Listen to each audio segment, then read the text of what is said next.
Praise the Lord.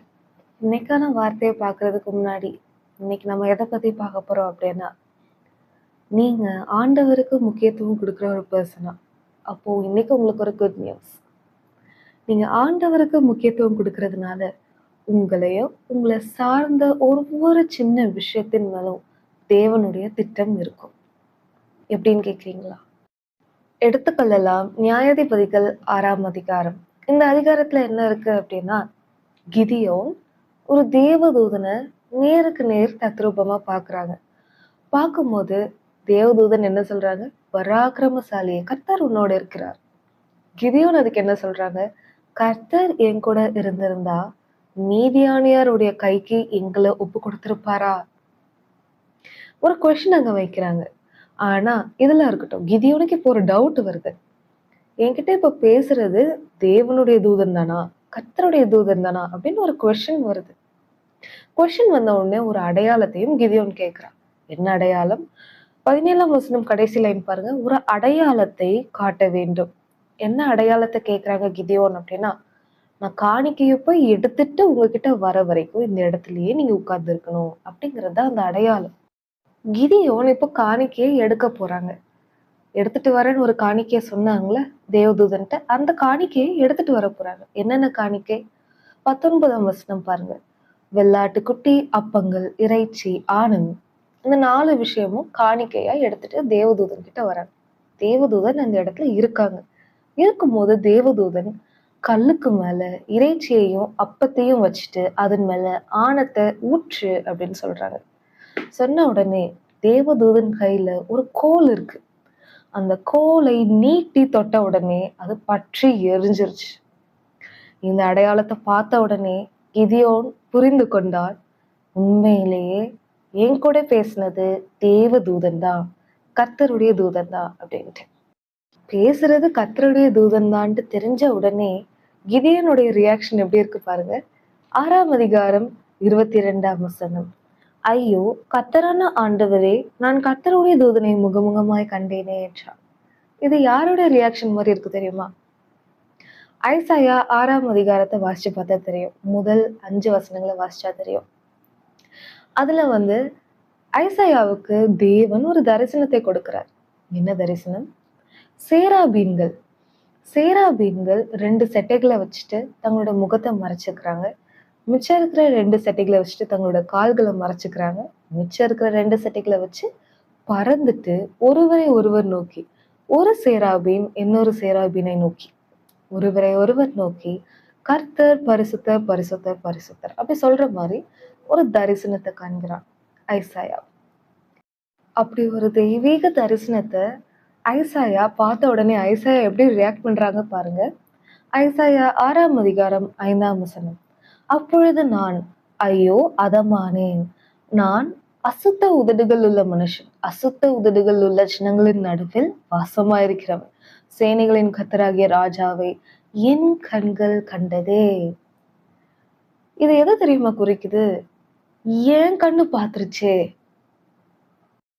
தகுதி இல்லாத என்னுடைய பாவமான என்னோட சரீரத்துல இருக்கிற என்னுடைய கண் பாத்துருச்சே. தன்னை தாழ்த்துகிற அந்த தாழ்மையான குணத்தை தான் வெளிப்படுத்துது. நான் எவ்வளவு வேணும் தகுதி இல்லப்பா, உன்னுடைய ராஜ்யத்துக்குள்ள வர எவ்வளவு வேணும் தகுதி இல்லப்பான்ட்டு சொன்ன இளைய குமாரனும் தாழ்மையை தான் வெளிப்படுத்தினான். அந்த குணத்தை தான் கிதியோன் இப்ப வெளிப்படுத்துறான். தன்னை தாழ்த்துகிறான். எடுத்துக்கொள்ளலாம். நியாயாதிபதிகள் 6ஆம் அதிகாரம் 24ஆம் வசனம். தன்னை தாழ்த்தின பிறகு கிதியோன் என்ன செய்யறான்? அங்கே கிதியோன் கர்த்தருக்கு ஒரு பலிபீடத்தை கட்டி அதற்கு யெகோவா ஷாலோம் என்று பெயரிட்டான். பலிபீடத்தை கட்டுறான், கர்த்தரை மகிமைப்படுத்துறான். தன்னை தாழ்த்தி கர்த்தரை மகிமைப்படுத்துகிறான் கிதியோன். இது எது தெரியுமா குறிப்பிடுது? தேவனுக்கு அவன் முக்கியத்துவம் கொடுக்கிற ஒரு மனுஷனா இருக்கான். அததான் அது குறிப்பிடுது. இப்போ நம்ம ஒரு விஷயம் நல்லா தெரிஞ்சுக்கிட்டோம். கிதியோன் கர்த்தருக்கு முக்கியத்துவம் கொடுக்கிற ஒரு மனிதன். கர்த்தர் தான் பேசுறாருன்னு தெரிஞ்ச உடனே தாழ்த்தி ஒரு பலிபீடத்தை கட்டுகிறான், தாழ்த்தி கர்த்தரை மகிமைப்படுத்துகிறான். கர்த்தருக்கு முக்கியத்துவம் கொடுக்கிற மனிதன். கர்த்தருக்கு முக்கியத்துவம் கொடுக்கிற அவனுடைய லைஃப்ல அவனை சார்ந்து இருக்கிற ஒவ்வொரு சின்ன விஷயத்தின் மேலும் தேவன் முக்கியத்துவத்தை காட்டி ஒரு தேவ திட்டத்தை அவங்க மேல பின் பண்ணுவார், சீல் பண்ணுவார். எப்படின்னு கேக்குறீங்களா? வாசிக்கலாம். நியாயாதிபதிகள் 6 25 நீ உன் தகப்பனுக்கு இருக்கிற காளைகளில் 7 வயதான 2ஆம் காளையை கொண்டு போய் கர்த்தர் முதலாவதாக உங்களை சுத்தி சார்ந்து இருக்கிற ஒவ்வொரு சின்ன விஷயங்களையும் அறிந்திருப்பார். 2ஆம் காளைக்கு 7 வயது அப்படிங்கிறத அறிந்திருந்தார். அறிந்திருக்கிறதுலாம் ஒரு பெரிய விஷயமான்னு கேக்குறீங்களா? மத்தேயு 7ஆம் அதிகாரம் எடுத்து பாத்தீங்கன்னா தெரியும். மத்தேயு 7ஆம் அதிகாரம் 23 அப்பொழுது நான் ஒரு காலம் உங்களை அறியவில்லை, அகன்று போங்கள் அப்படின்ட்டாங்க இயேசு. புதிய ஏற்பாடுனால இயேசு. அப்ப பாருங்க, அவர் அறிந்து கொள்ளலன்னா அவர் ஏற்படுத்தின நன்மைக்குள்ள நம்மளால பிரவேசிக்க முடியாது. பரலோகம் தேவனால் ஏற்படுத்தப்பட்ட ஒரு நன்மை. அந்த நன்மைக்குள்ள நம்ம போய் பிரவேசிக்கணும் அப்படின்னா கர்த்தர் நம்மள அறிந்திருக்கணும். அப்ப கிதியோனோட கதையை எடுத்து பாருங்க. கர்த்தர் என்ன நன்மையை ஆயத்தம் பண்ணி வச்சிருக்கிறாரு? தேவ திட்டம் அப்படிங்கிறது ஒரு நன்மை, அது ஒரு மிகப்பெரிய பாக்கியம். அந்த பாக்கியத்துக்குள்ள அவனை சார்ந்திருக்கிற ஒவ்வொரு சின்ன விஷயங்களும் பிரவேசிக்கணும்னா கர்த்தர் அறிந்து கொள்ளணும். கர்த்தர் எப்படி அறிந்து கொண்டார்?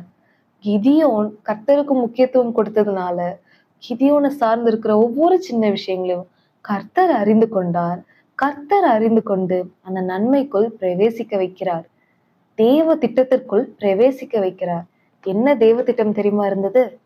நியாயாதிபதிகள் 6ஆம் அதிகாரம் 26 கடைசி லைன் வாசிச்சு பாருங்க. சர்வாங்க தகனமாக பலியிட கடவாய். அதன் மேல இருந்த தேவ திட்டம் சர்வாங்க தகன பலியாக பலியிடணும். சங்கீதத்துல சொல்லுது சர்வாங்க தகன பலின்னா என்ன? நீதியின் பலிகள். நீதியின் பலிகள்னா என்ன? கர்த்தருக்கு பிரியமான ஒரு விஷயம். சரி, இப்ப அது இருக்கட்டும். கிதியோன் கர்த்தருக்கு முக்கியத்துவம் கொடுத்ததுனால, கர்த்தருக்கு முன்பாக தாழ்த்தினதுனால, கர்த்தருக்கு முன்பாக பலிபீடத்தை கட்டி மகிமைப்படுத்தினதுனால கர்த்தர் ஃபர்ஸ்ட் என்ன தெரியுமா பண்றாரு? கிதியோனை சார்ந்து இருக்கிற ஒவ்வொரு சின்ன விஷயங்களையும், காளையா இருந்தாலும் சரி, 2ஆம் காளைக்கு 7 வயதுங்கிறத அறிந்திருந்தார். அவனை சார்ந்து இருக்கிற விஷயங்களை அறிந்திருந்தார். அவனை சார்ந்து இருக்கிற அந்த சின்ன விஷயத்தின் மேல ஒரு தேவ திட்டத்தை வைக்கிறார், ஒரு நன்மையை வைக்கிறார். நன்மையை வைக்கிறது மட்டும் இல்ல, அந்த நன்மைக்குள் பிரவேசிக்கவும் வைக்கிறார். அந்த தேவ திட்டத்திற்குள் பிரவேசிக்கவும் வைக்கிறார். என்ன கீழே வாச தெரியும், பலியிட்டு இருப்பான் கிதியோன். அப்ப இன்னைக்கு ஒரு விஷயம் நிச்சயம், இன்னைக்கு நீங்க உங்களை கர்த்தருக்கு முன்பாக தாழ்த்துறீங்க, கர்த்தரை மகிமைப்படுத்துறீங்க, ஆனா பிள்ளைங்க கர்த்தருக்குள்ள இல்லைன்னு ஃபீல் பண்றீங்களா? இன்னைக்கான ரேமா உங்களுக்கு தான். என்ன ரேமா? நீங்க தாழ்த்துறீங்க, நீங்க கர்த்தரை மகிமைப்படுத்துறீங்க அப்படின்னா அந்த ப்ராசஸ்ல கண்டினியூ பண்ணிட்டே இருங்க. ஏன்னா தேவன் ஒரு விஷயத்துல உண்மை உள்ளவரா இருக்கிறார். என்ன விஷயம்? உங்களை சார்ந்து இருக்கிற ஒவ்வொரு சின்ன விஷயத்தையும் அறிந்து இருக்க தேவன் உண்மையுள்ளவரா இருக்கிறார். உங்களை சார்ந்து இருக்கிற ஒவ்வொரு சின்ன விஷயத்தின் மேலும் தேவ திட்டத்தை வைக்க தேவன் உண்மையுள்ளவரா இருக்கிறார். அந்த தேவ திட்டமாகிய நன்மைக்குள் உங்களை சார்ந்திருக்கிற ஒவ்வொரு சின்ன விஷயத்தையும் பிரவேசிக்க வைக்க தேவன் உண்மையுள்ளவரா இருக்கிறார். இன்னைக்கு நீங்க மட்டும் தான் தேவனுக்கு முக்கியத்துவம் கொடுக்குறீங்கன்ட்டு ஃபீல் பண்ணாதீங்க. நீங்க மட்டும் தான் தாழ்த்துறீங்க, நீங்க மட்டும் தான் மகிமைப்படுத்துறீங்கன்ட்டு ஃபீல் பண்ணாதீங்க. உங்களை சார்ந்து இருக்கிற ஒரு சின்ன விஷயத்தையே அறிந்திருந்து அதன் மேல தேவ திட்டத்தை வைத்து அந்த நன்மையான தேவ திட்டத்திற்குள் அந்த சின்ன விஷயத்தை பிரவேசிக்க அவரால வைக்க கூடுமானால் உங்க பிள்ளைகளை ஏன் அவர் அப்படி பண்ண மாட்டார்? அவர் நிச்சயம் செய்வார். God bless you.